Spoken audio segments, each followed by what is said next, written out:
Welcome everyone to Daisy Education, formerly Reading Solution UK's fourth annual International Reading Conference. My name is Basit Siddiqui and I'm honoured to once again be hosting this conference. As a passionate educator and lifelong learner, I know that I and everyone attending will get so much from this session and the conference. For those of you who haven't heard of Daisy Education, they are an edtech company that provide opportunities for students to discover and develop a love of learning through their personalised online programs, Dreambox Reading Plus and Dreambox Maths. But they also love to support teaching and learning even further by hosting free, accessible CPD events to educators across the world. This conference is a brilliant example of that. Super excited that we've got Rebekah Ricketts with us. Now, Rebekah is an assistant head for staff development and head of English at Safa British School, so a very busy lady. The school is in Dubai, and a session is called From Page to Voice, Embedding Reading, Oracy and Equity in the Secondary Reading Curriculum. Please feel free to ask your questions in the Q&A tab throughout, and we'll aim to answer all of them at the end of this session. The Daisy Education team will also be monitoring the chat box and will share Rebekah's contact details should you have any follow-up questions. Rebekah, I know you were here last year, super excited about this session. Thank you once again for joining us. Thank you. Right, I'm going to go straight in and try and share my screen. Let's see if we can start as we mean to go on. Yeah, thank you so much. First of all, before I begin, this is the fourth year now that I've been honoured really to be part of this conference, and it's such a wonderful event, so I am really looking forward to sharing some ideas with you today. So the session today, I'm going to really focus on the why when we're looking at, just go back here, when we're thinking about embedding reading, oracy and equity. So really focusing in on the why and then the how. I'm going to spend a bit of the session thinking about how we can think about embedding technology, how we can think about integrate that AI, and then also looking at how at my school in our context, we've developed our whole school reading program and how we are trying to empower all of our readers. So just to give a little bit of context, I know Bassett mentioned, but I am based in Dubai and our school, Safa British School, is a British curriculum and we are right in the middle of the city. It's a great setting. Every year I say it, we're a growing school and I can finally say that next year we will be at maturation. So we're now up to years 7 to 12 in the secondary, but we're a through school. So we do go all the way from FS all the way up to sixth form and next year, year 13. I think one of the big things to mention is the fact that not only are we a mainly second language speaker school, we do teach children from all over the world, but we are also a predominantly Muslim school as well. And I'll come on to that in a little bit more detail later when we're thinking about context. And this is something that another reason why I kind of wanted to approach this today in the session is that from August 2025, it's been mandated by the Ministry of Education here in the UAE that we have to teach AI within the curriculum. So thinking about how we can do that to enhance rather than to hinder. So I always like to just start these sessions with a little bit of an update in terms of where we are, because I've been at the school now for 4 years. For the first 2 years, I was head of English. The last 2 years, I've been balancing that role with a staff development role. So it's been really exciting in terms of growing the professional development and always just trying to sneak in and underpin it with my passion, which is the importance of reading. We are now at a stage where we can say we are consistently outstanding in terms of our reading data. We have to, in the UAE, complete 3 rounds of the NGRT test from GL. We also do the GL progress tests in English, and then we triangulate that with our internal data, and then, of course, our Reading Plus information. It's been really great, like I say, because looking at having these 2 roles is really making sure that I can keep reading at the forefront of everything. So oracy and reading underpin teaching and learning, and then they also underpin our quality assurance in terms of lesson observations and outcomes in that respect. What's been really wonderful to see in terms of impact of where we've gone with our journey is the fact that now we have staff outside the English department who are leading training in CPD, looking at oracy, looking at reading, and it's just so wonderful to see people feeling confident and empowered to lead those from their subject areas. The biggest news, we're getting a library, which if anyone's seen my sessions before, you've known for the last 4 years, we have developed our whole school reading culture with a few bookshelves on the corridor, but we are actually finally getting a library space. And I'm going to talk a little bit more about the importance of reading for pleasure as we go on. The other thing that with that, which is really exciting for us, and again, I think it just underpins the importance of having that leadership support that I have mentioned in the past. All core subjects, so English, math, science, are all being given an extra timetabled lesson. We're on a fortnightly timetable, so we're going from 8 to 9 lessons a fortnight in English from year 7 to year 11. And what this means is using our new library space, we are dedicating that purely for reading for pleasure. Yeah, I'll talk a little bit more about the library in a bit because it's very exciting. To support that in terms of professional development within the English faculty, I've been disseminating ideas from the fabulous Teresa Kremen and her work as well with the Open University Reading for Pleasure course. And we've been looking at things that we can do to really maximise this opportunity. And as I've already mentioned, teaching is a big part of the teaching AI is going to be a big part of the curriculum. Okay, so moving on to the why. When it comes to reading, I'm very much a romanticizer in the fact that I've always said, if you don't love reading, you've just not found the right book yet. And I think actually we're now starting to see that it's a bit more of a bigger problem than that. So linking to some research, as you can see, PISA showing now that by the ages of 12 to 16, reading motivation and engagement, this is from 2023 PISA information, that reading motivation and engagement has declined to the lowest levels that we've ever had on record. That decline actually does start around the age of 9, but then continues. And we've still got this gender gap between boys and girls. I know the session this morning was focusing on that and looking at strategies, but girls are still outperforming boys with reading. And I'm going to keep coming back to this quote, reading is an act of identity. I just think it underpins so much of everything that I want to say today about how we can support students with their confidence with reading, but then also thinking about taking that beyond and embedding those skills.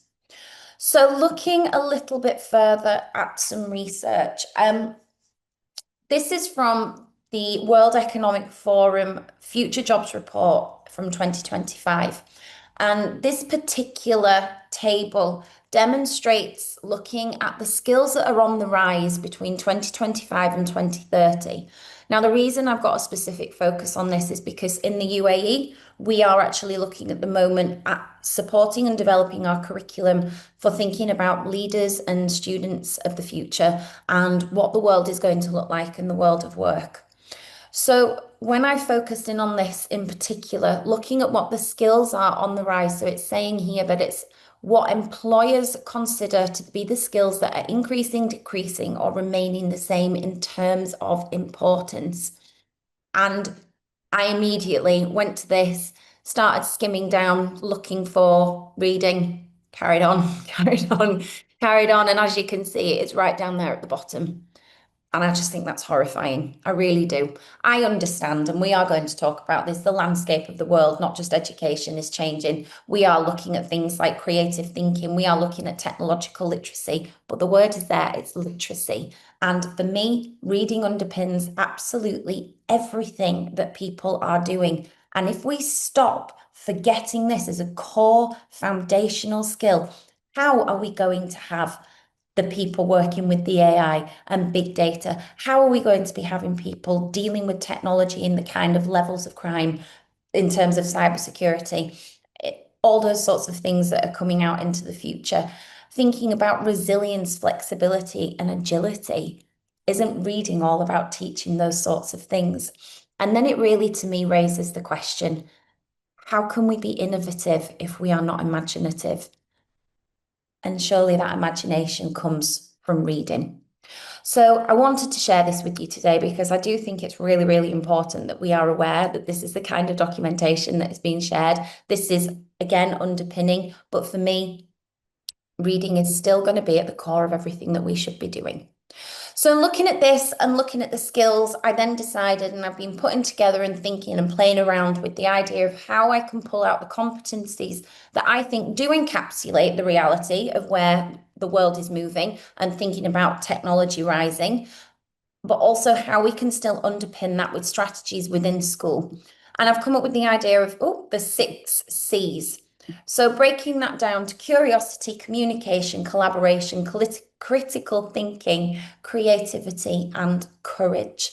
Now, looking at the 6 C's in terms of each of those, I do believe that they are things that can really underpin all aspects of teaching and learning and skill development, as well as thinking about holistic character development. And again, when we're talking about reading and growing empathetic human beings, those soft skills are so, so important. So thinking about the 6 C's and then how we can integrate those into our classroom practice, how we can start thinking about the rising demand of using AI, upskilling ourselves as facilitators, empowering ourselves and developing our own confidence so that we can then share those things with the students that are in our classrooms or within the school settings that we are leading. So I wanted to share with you, first of all, just one lesson idea, just in a little bit more detail, and then I'm going to go through some other kind of strategies and things that we have been using within our faculty and within our school to integrate AI, to integrate it with Oracy within the classroom, but then also how it's used as an enhancement and an adaptation tool rather than it being the main focus. So this was a particular lesson on World Book Day, hence the cowboy hat. It wouldn't be my usual style. And we were focusing on, with my Year 9 class, using, and again, not reinventing the wheel here, using a creative writing prompt to start thinking about looking at coursework. So with us, we're EdXL, we're international, so we go down the coursework route and wanting to give them that prompt and that stimulus so they could start thinking about their narrative or descriptive piece. So I thought, well, I'm going to challenge myself a little bit here because AI has been something that I've really had to work on upskilling myself with, and it's actually been massively beneficial, which is another reason why I wanted to talk about it today in relation to the English classroom and then reading across the curriculum. So as you can see from the images, I selected a student who I know is quite proficient in using AI, and I got her to model to the rest of the class, explaining what she was looking for, and then letting ChatGPT create the prompt, which then drove the image, which would then lead to a piece of creative writing. It was a really interesting lesson and it was a really interesting session. And to start with, there was seriously varying degrees of success. And what I thought was absolutely excellent in terms of thinking metacognitively was for the students who struggled, understanding why they'd struggled to generate the image they could see in their head and what they wanted to capture and what they wanted AI to generate for them. And it all came down to communication. It all came down to clarity of instruction. It came down to the vocabulary choices the students were reading. And to me, it just proved the most golden point. If we are not focusing on developing communication skills, if we are not focusing on vocabulary, language acquisition, rehearsal and development and refinement, how are we going to use these tools to optimize their success and then ultimately optimize our success? So this was a great session for the students to really demonstrate agency and leadership. I completely stood back. It was quite difficult when I could see them typing prompts in and we had it up on the whiteboard and I'm thinking, oh gosh, I just want to tell you what to write. But again, just standing back, giving them that opportunity and again, learning them from their mistakes, learning by failure, and then actually being able to see and interpret and then correct those mistakes. So it was lovely when the student was at the front of the room giving the demonstration because they were all shouting out. They wanted to join in. They were saying, you need to change your sentence here. You need to change this here. I did prompt a little bit in terms of word classes and they started thinking about their adjectives and their command verbs. So to see the start point to the end point and what I'd originally planned for to be a 10-minute engaging hook as part of a bigger writing lesson, this took over the whole lesson and I was really happy for it to develop in that way. Because again, thinking about that refining of communication skills, thinking about that exploration of instructional writing, but then also promoting critical thinking by being evaluative, not just of the tool, but of the things it was generating, the outcomes the students were actually having and producing.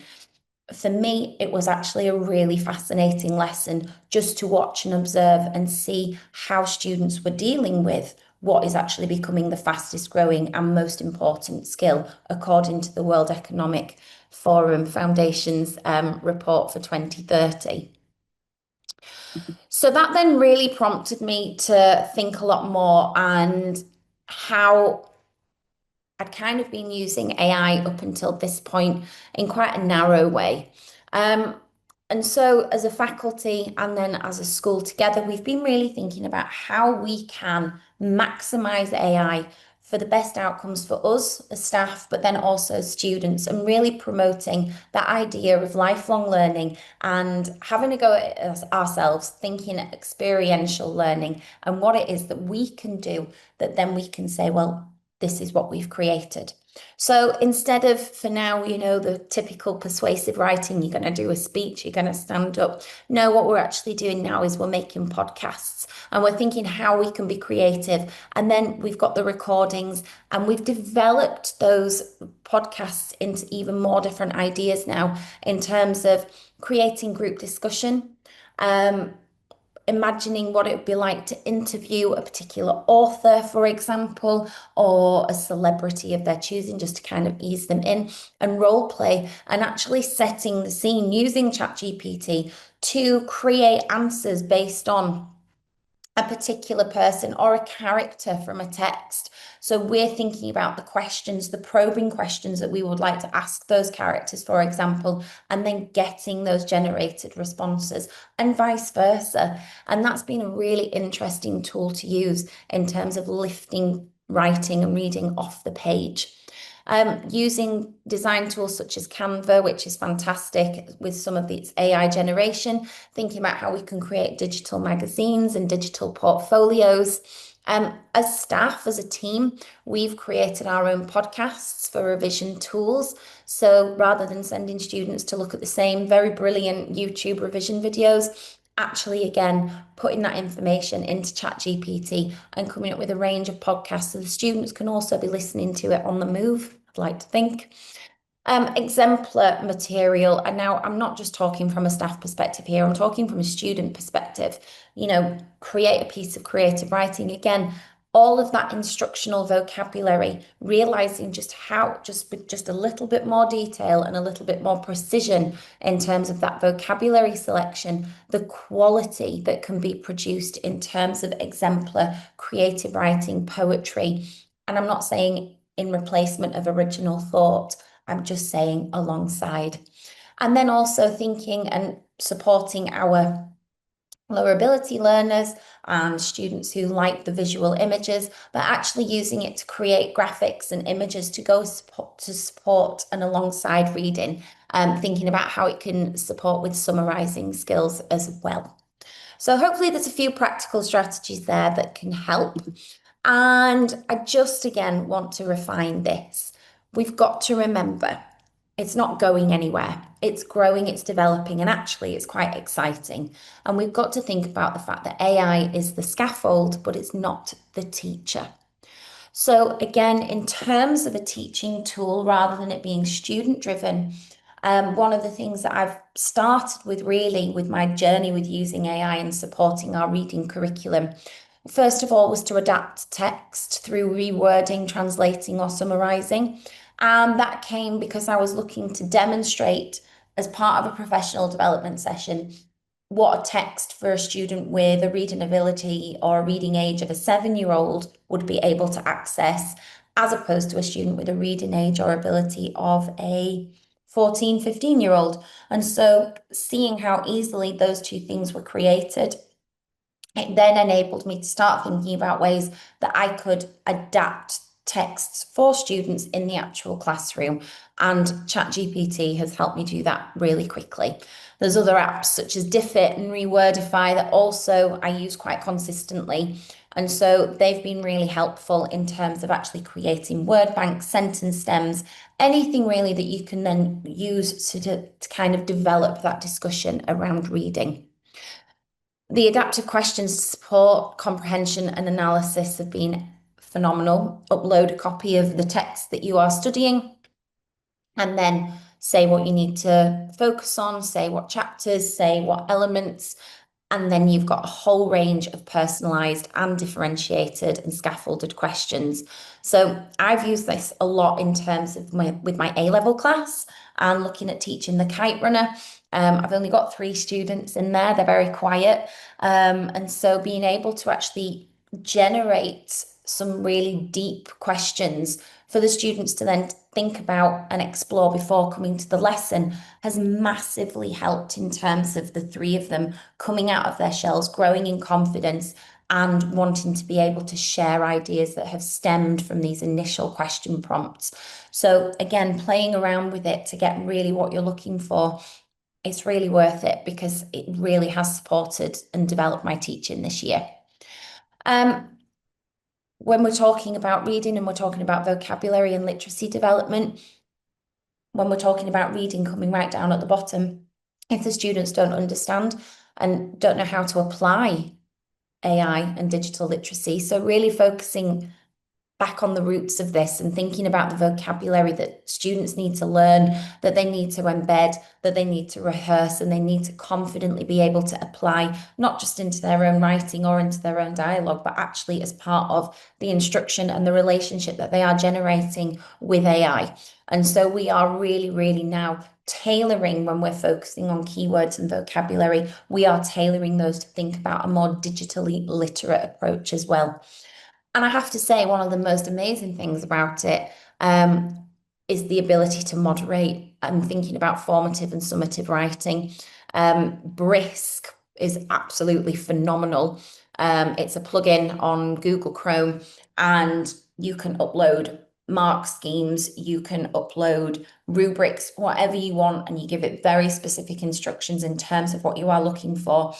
You can then say what year group, what level you would expect this work to be. So if I'm, for example, uploading work from my year 9 class, and then it comes up with a whole different range of different types of feedback. And it has been so helpful in terms of a moderation tool. It has been so helpful in terms of not replacing my feedback, but supporting and developing it as well, and being able to really go into extended detail. And so they're just a few things again, but I really do want to drive home the point and the idea that AI is the scaffold and it's not the teacher. So just very briefly before I move on, the key takeaways about integrating AI: don't replace core reading, writing, or oracy. This is used to extend or enhance. I'm not a believer that we're thinking about one thing or the other here. I'm thinking about how do we maximize every opportunity for every student that is in the class. As I said, treat AI as a scaffold or a co-creator. This is not the end product. And like I say, we are not encouraging plagiarism. We are not asking for a lack of imagination. We are looking for innovation. And so what can we do to innovate our teaching and our learning strategies?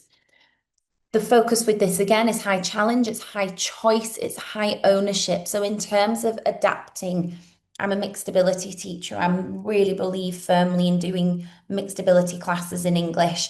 And again, AI has been so helpful in enabling me to create so many scaffolds and adaptations to support a wide range of abilities within my class. So high choice, something again that is really time saving.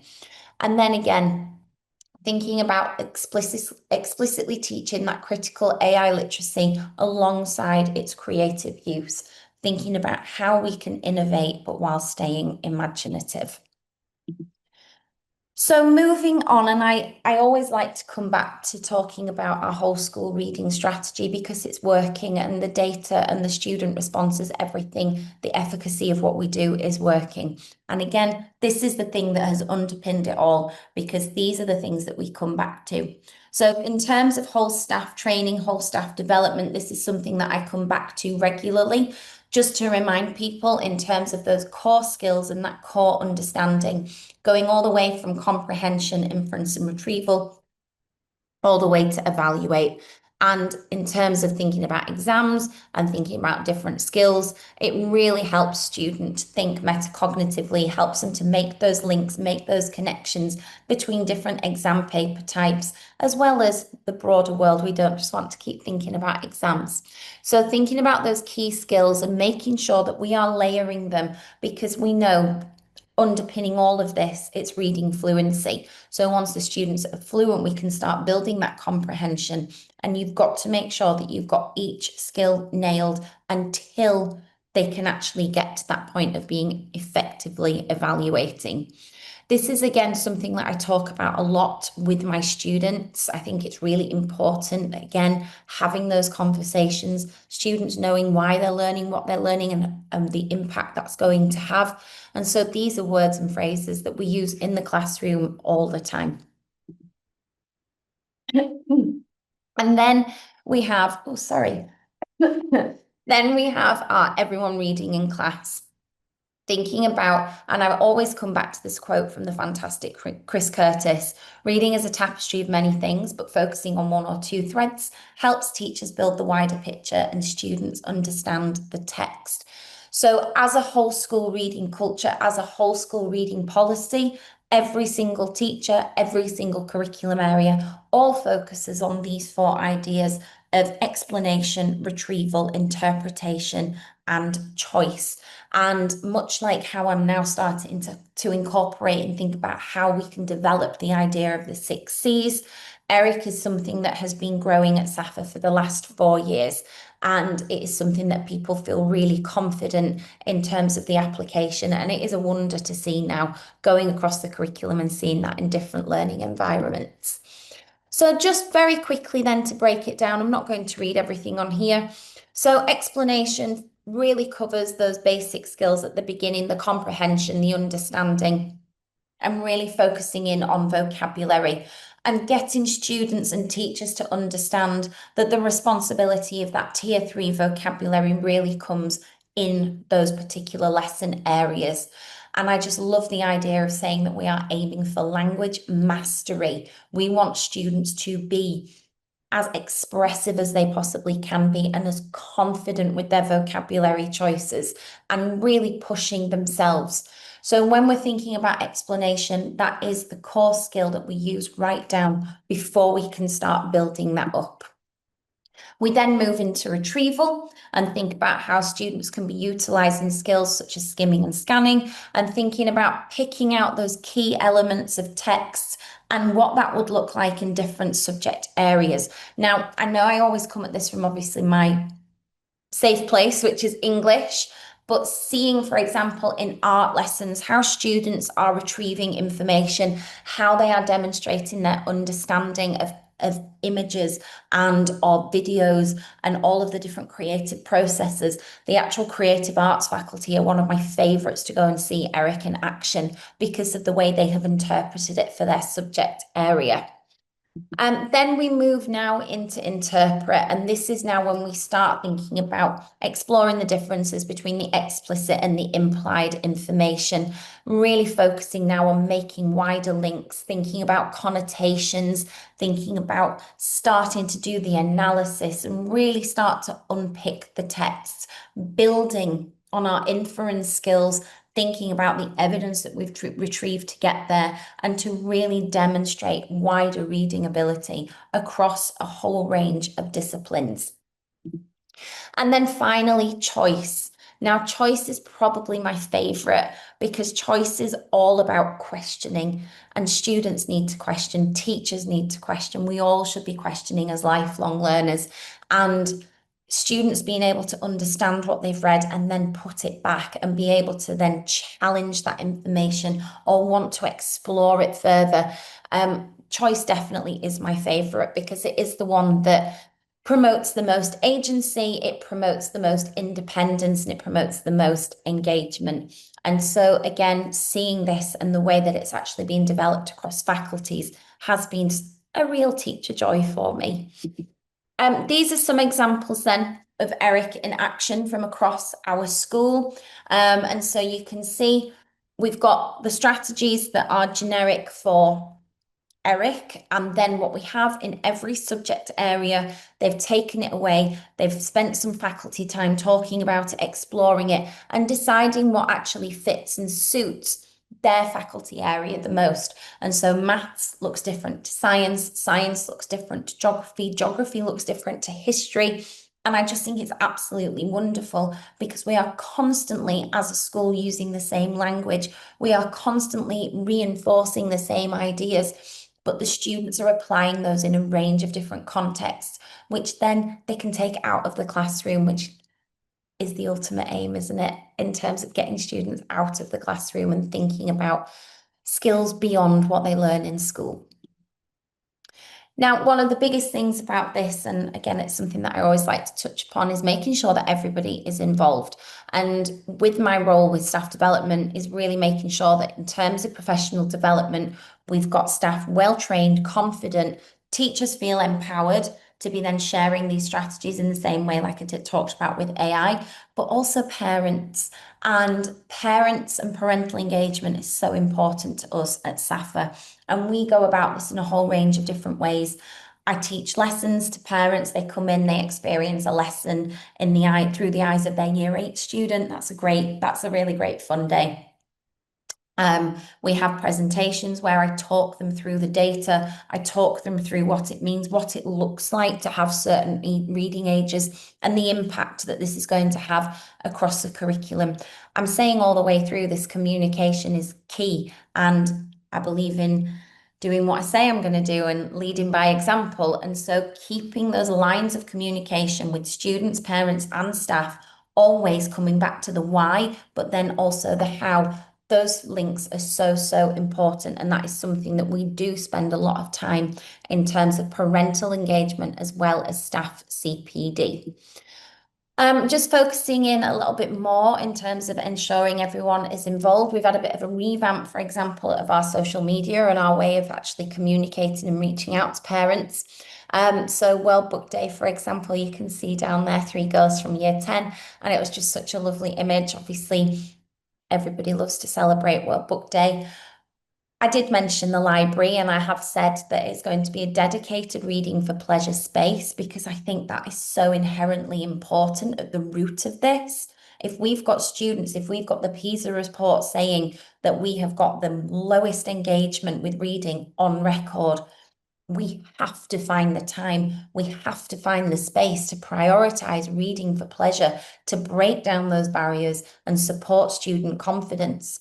And so what we've done is we've created a book drive where students are dropping off books to donate to the library. They're then getting to be commemorated and honoured as part of the fact that they are building something that is completely driven by the students and for the students, as well as a massive financial investment in new books. We are having non-fiction and fiction books in there, but it's not a place for work. It's a no pen zone. It's going to be very comfortable furniture, and it's going to be a very safe space where students have that dedicated time to really engage with reading. And like I say, it's taken 4 years and I could not be more excited.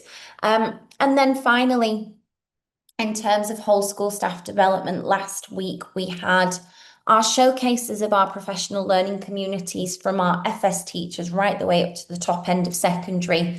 Staff worked together in groups. They identified a research area that they wanted to work on and focus on, and we dedicated sections of PD time where people got together in their groups. We gave them the time to do the research, to look through everything in terms of roles and responsibilities, put a project together and create the evidence. And then last week, everybody showcased those, and it was fantastic to see the levels of teaching and learning, conversations, and the idea of growing professional development. And just a couple of examples, we had sparking curiosity in the English classroom that came from primary. We had how Oracy can support reading strategies. And it was just so wonderful to see that even when people were picking their own projects, they were still so invested in focusing on those foundational key skills of literacy. So I've kind of talked about AI, I've talked about Oracy, I've talked about reading strategies, but also coming back together and bringing that idea of building Oracy and reading together to create that comprehension through talk.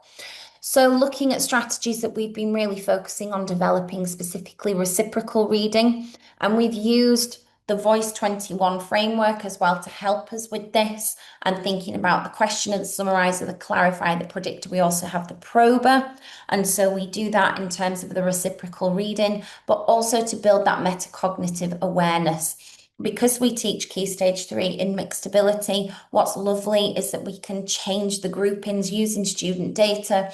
We can change those groupings up depending to suit the needs of what we're actually asking the students to do, and ensure that the role there is something that is accessible. It's really lovely to see that kind of collaborative ownership of the reading process. And I don't teach Year 7 this year, and I have been finding myself sitting in the back of a lot of English lessons at the moment while the students are reading and enjoying a monster calls, and I have been there just to watch them enjoy reading and talking about reading. So the reciprocal reading structure is something that I think is really great in, again, driving student agency and thinking about those roles. And then dialogic reading, this is something that I harp on about all the time. I love a visualizer. I love modeling reading. I love questioning as we read. I never finish a novel in class time because I'm too busy talking, or any kind of text, but really looking and taking the time to explore the multiple meanings. So modeling and scaffolding those open-ended questions, using the visualizer to create the annotations, asking questions again, coming back to that choice element. How does this link to earlier? Can we see any differently? How would you perceive this? And again, really building on coming back to those 6 C's, but thinking about that critical thinking, but also that collaboration and that sense of communication and creativity. The impact then, very briefly, because I'm now realizing that I'm coming up against time. I knew this would happen, even though I said it wouldn't. So we've got increased engagement and confidence in our lower retaining and EAL and ELL readers. I did say at the start of this that we are primarily a second language teaching school in terms of where students come from. Enhanced Oracy outcomes across curriculum areas, because we are looking at different strategies to be promoting that talk for learning all the time. And also promoting reading as an active and social, and coming back to this wonderful quote, reading is an act of identity, finding out who you are. It's my new favorite quote to do with reading, as an identity building process. And so again, in the same way with the library, it won't be a silent space. It's a place where we're going to talk and where we're going to share and have that informal book talk, but then how we can bring that into the classroom and develop those structures as well. The other thing that I said I wanted to touch upon today during the session was actually thinking about reading as representation and thinking about whose stories we are telling. Now, when we're again thinking about building identity, when we're thinking about building confidence and engagement, we've really got to think about whose stories are we telling, because representation in text helps build empathy, it helps build student self-worth, it helps build courage, it helps build confidence, but also cultural awareness. Now, living in the Middle East, that is something that is also a massive challenge for me, and a challenge that I embrace, because we have to be also culturally sensitive and very culturally appropriate. And so trying to find that balance as staff and trying to actually ensure that we are giving students that representation through their authors, through different ethnicities and cultural backgrounds, thinking about different ways of looking at things and different global perspectives. We really need to focus on the fact that we are obviously working to quite a conservative area in some respects, but also building that sense of tolerance and understanding. And so, yeah, we've approached this through our curriculum. We're very adaptable with our curriculum. We change up all the time in terms of the students that we have in front of us. We look at our cohorts, they're all very different, so we change the texts accordingly. And then obviously the planning of the library. I don't know if I mentioned that we're getting a library. Thinking about diversity of authorship, that's something that I feel incredibly strongly about. Thinking about how we can look at global perspectives and representation. Again, the variety of texts. In Year 7, for example, we teach extract-based when the students start with us, so that we can actually embed fiction, non-fiction, poetry and play text, try and spark that engagement and enjoyment of a different style of text that's thematically linked. And again, like I said, involving parents. Parents ask us, oh, do you have any recommended reading? And I said, well, do you have any recommended reading? What were they reading before? Is this something that you would go out and buy again? When you go to the bookshops, what are you buying? You know, again, it's got to be a reciprocal conversation. And because of where we live, I do feel quite nervous to actually share reading lists because I don't want to inadvertently give a book that may be perceived as being somewhat inappropriate. So I don't give prescribed reading lists, but what I do is spend an awful lot of time reading young fiction. And when I do find a book that I know, and I know a particular student or a particular group of students might like it, I pass it to them and we discuss it that way.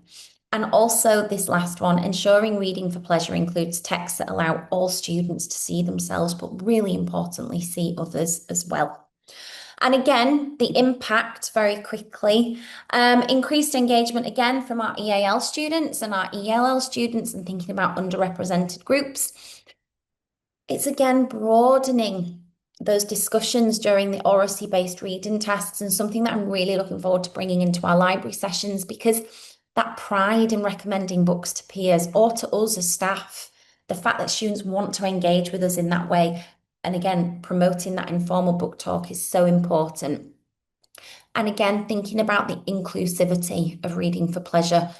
I think for a long time, I've always thought about it in terms of ability and are we developing students' confidence from an accessibility point of view? Whereas now I'm thinking in much broader terms and thinking about are we representing the students that are in front of us and how can we make sure that we are doing so?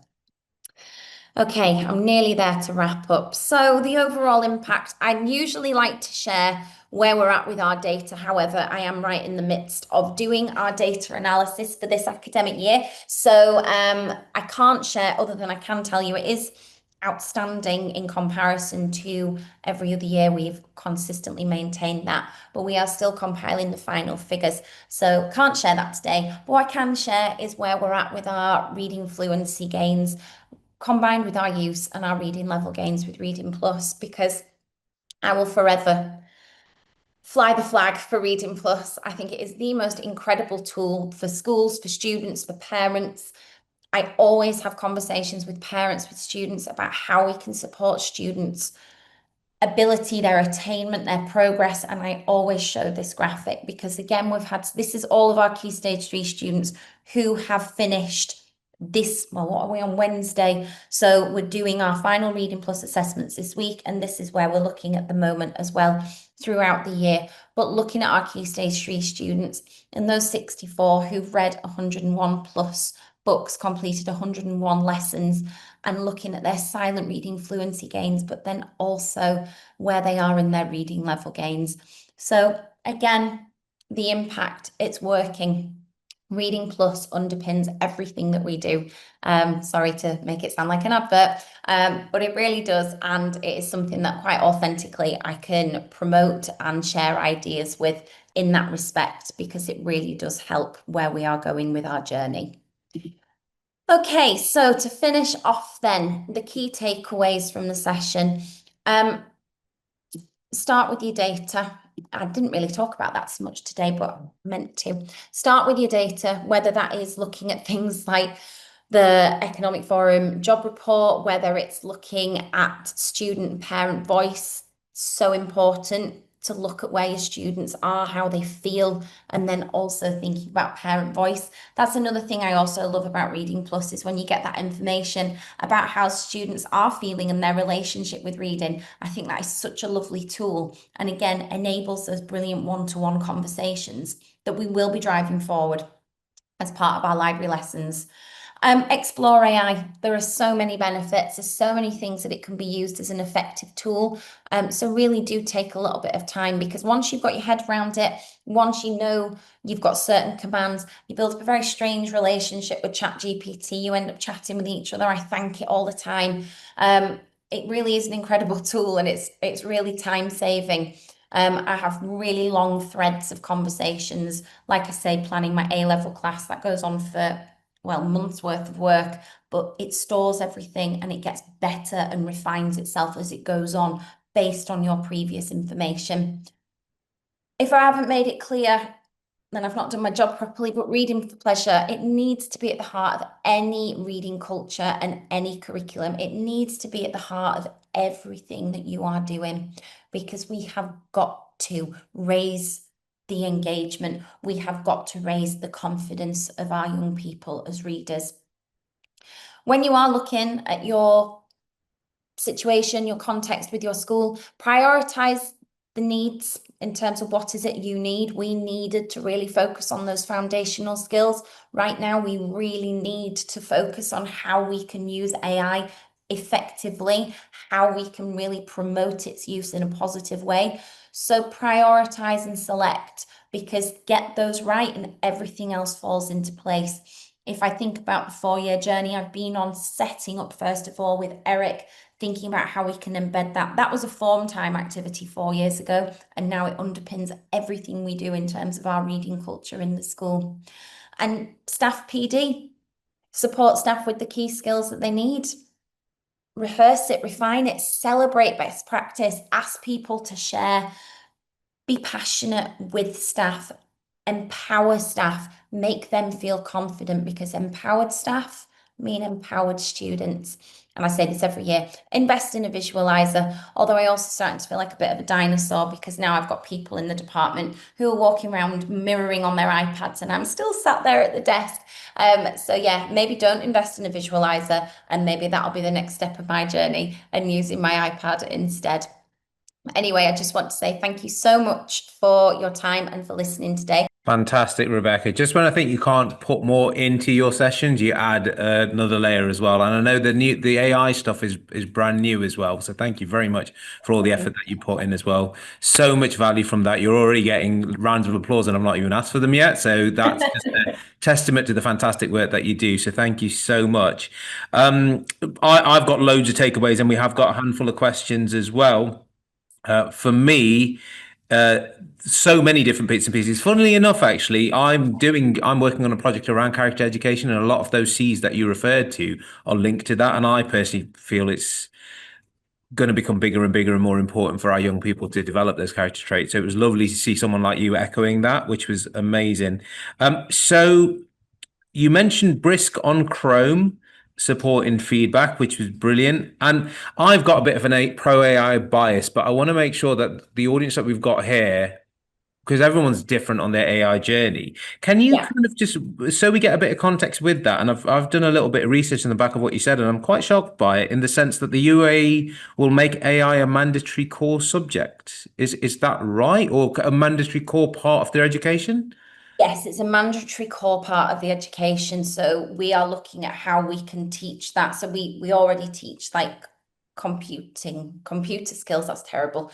See, I'm really trying to upskill myself. But yeah, we have computing lessons in school. So I think everybody's natural inclination was to think, oh, we'll just add it to that. And I was like, well, no, actually, let's again think about how we can incorporate, because I think for us as well, because we're a coursework-based subject, being on the international route for our GCSEs, we have had the issues of AI and plagiarism in that respect. And I want students to know, well, first of all, anybody that plagiarizes, I think, it's sad that you don't have that self-belief. You've got that complete lack of confidence to actually have a go at it yourself. But I want students to know that they can use AI to enhance what they're doing, and use it as, to respect it, rather than just write me an essay on Wilfred Owen or something, for example. And so I do think that it's something that, yes, okay, we do need to embed it, but really focusing in on, yeah, that idea of respect and actually using it to enhance rather than to take away. And it's a challenge, not just for the students, but for the adults and the teachers as well. And as part of your learning journey as a school, embedding it and learning a little bit about it, I know you're really early in that journey, but I can imagine, flash forward a year, for the next Daisy Education event, I can imagine that you'll come with loads of information and data in terms of how it's worked, what's actually working. So I say that to say that you'd definitely be a person to follow if you are interested in this education space to see the work that you guys are doing. So how would people get in touch with yourself? Have you got, do you live on social media anywhere, like on Twitter or LinkedIn or anything, Yeah, or? I'm on Twitter and I'm on LinkedIn as well. So people are more than welcome to reach out to me on either of those platforms. And I'm really happy to keep the conversation going and to ask questions, to be perfectly honest. If people also, because as you say, we're very much in our infancy here, and it's something that I've been putting a lot of my own time into to try and upskill myself so then I can support other teachers as well. And so, yeah, please keep that conversation going because it's one of those things that I'd love to get some more ideas on. And Eric was brought about through a form time activity, but then it's become embedded. So there's always this sense of real strong research or seeing what's working and then applying it in a strategic way, which is what makes me super excited about the fact that just keeping an eye on Safa and yourself as well, which is great because I think so much good will come from that. They're my own thoughts and reflections, and I know that I've echoed some things that people have said, but I just want to make sure that we answer some of the main questions as well from everyone. I've So. just, sorry, I've just seen that somebody's put in the chat, thanks all the way from Bridlington. Well, I'm from Whitby, Robin Hood's Bay, so that's nice. Ah, We've got, I've got some East Coast representation all the way in Dubai, so that's really lovely. Thank I you. love that. Yeah, small world, isn't it? Yeah. Brilliant. Okay, so good question to kick us off is, do you remember the name of the report where you mentioned the skills on the rise, employers' key skills? I know it's from the World Economic Forum, wasn't it? It was, if you just give me 1 second, I can just skim back through my I presentation believe because it was Future of on Jobs there. report, isn't it? I think it's Yeah, Future it's of Jobs the report. WEF Future of Jobs report. That's where it's from. And if you Google it, it comes straight up. It's quite lengthy, but it's very interesting to read. With that in mind, everyone, and I know that I don't want to take over, but AI is something that I've just explored and poked and prodded. If you take something like Notebook LM and put that PDF in there, you can generate a podcast conversation where two people who are AI having a conversation around that report. That's not to say don't read the report and look at the key bits, but it's a nice way to access it as well. So it's an amazing world. It's a scary world, but just dipping your toe in the water is really, really powerful. So. We've been doing that in our senior leadership team meetings as well. So when we're looking at wider reading, we spend one of our 2 meetings a fortnight. We actually spend some of it looking at wider reading, and we've actually started going down that route ourselves and uploading them as PDFs so people can be listening to them while they're cleaning the house or whatever it is they're doing. So it is really helpful on all levels, I think, in school. But I think at its core, and what you said was that the foundation is literacy. The idea that it was so low on Yeah. there in terms of a requirement, I think that's almost a assumption that people have it. But we're going to reach a point where if we're not talking about it and celebrating it, next generation won't have it, and they'll struggle with those skills. I So it think worries that's me. Yeah, I agree completely. That assumption is where I feel like things were going wrong in the first place. And I feel like reading really came to the fore. And now all of a sudden it doesn't seem to be. And I feel like we need to be the people that keep driving this forward. We can't let people forget that this is it. Like this is the core skill. Absolutely. So to wrap up with, sorry, I knew this would happen. I'd waffle over, so apologies for that. But hopefully you've got a lot of questions. Rebecca's very open to any follow-up questions you've got. But to wrap up then, so do you use any other technology or software to enhance learning? So Reading Solutions, thank you very much for celebrating that, but it looks like it's really impactful. I took a note of Brisk on Chrome. Does anything else spring to mind? I'm very much, so Diffit is brilliant actually as a tool. Again, you can put texts into there and they can create a whole different range of resources. And again, you can actually target those resources to specific year groups and ages. So certainly with my lower ability readers, making things more visual, broken down into like chunking activities and things to build on comprehension. Diffit is brilliant. So have a look at that because that's very helpful. But I'm a real chat GPT. I think because as a team we've really started developing and exploring it together. That's the one that for me, Canva as well. I think Canva in terms of presentation design, I think is brilliant. And just to make it a little bit meta. There were parts of that presentation that I'd done on Canva to kind of prove a point. There were parts of it that I'd done on PowerPoint, and there were parts of it that I'd made on Canva, because I think you can see which bits of the presentation are more visually appealing than other bits. And Yeah. I forgot to even mention that, so I'm glad you asked. But yeah, Canva is brilliant. And again, if you've not got a lot of time to put things together, you're not thinking about the visual impact perhaps of maybe some of your resources, Canva really helps in terms of putting those together. So we do use that a lot as well. Absolutely fantastic, brilliant. Now I know that we'll have such a mixed review in terms of the chat there. Some are right up there when it comes to the tech, and some down there. But I think at the core is you've given so many fantastic strategies in terms of literacy. Representation makes a difference. From you can see the impact there, which is fantastic. Parental involvement. So yeah, thank you so much for your time. I know for a fact that people would have got some things from there. Rebekah, thank you very much for everything that you're doing. So I'll finish formally, just so I've put it in. Daisy Education would love to hear your thoughts on X. Search for us at Read Solutions UK. Be sure to follow Rebekah as well. From all of us at Daisy, thank you very much for joining us. And thank you once again, Rebekah. Thank you. Thank you.